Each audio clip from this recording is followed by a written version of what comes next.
Good morning mga kagigil! It's Friday, kaya ayan, alam nyo na. So, isusok muna natin ang ating munggo for 1 to 1.5 hours para malambot siya. Since ito siguro mga 2 hours na, no? Pakuluan na natin siya, okay? Start na tayo mga kagigil.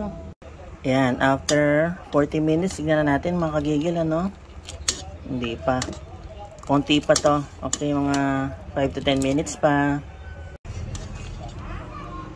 Yan, pwede na to, no? Mag-isa na tayo.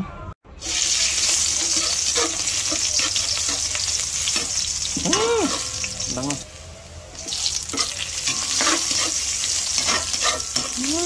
Bango, mga kagigil. Ay, sarap.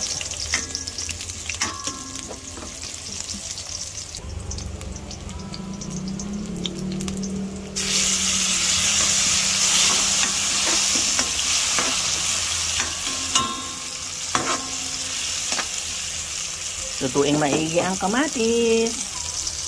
Yan. Since wala tayong chicharon, meron akong mga liempo dito na may taba-taba, ano?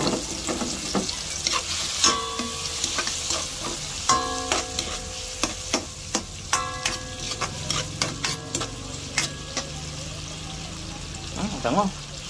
Nilagay ko na po yung ating ampalaya, no? Ito ang gusto kong ilagay na gulay. Tapos lalagay na po natin yung ating munggo.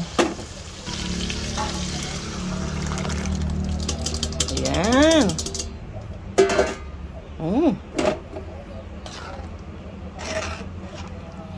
Pakuluan na lang po to, no? Siguro mga 20 minutes. Lagay po tayo ng 4 cubes. Ayan.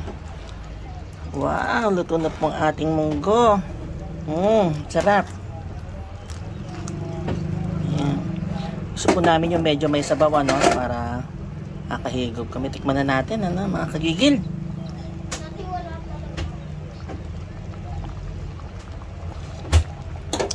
Oh my, sarap. Ang sarap ng Friday natin. Munggong ulam. Kain na tayo mga kagigil.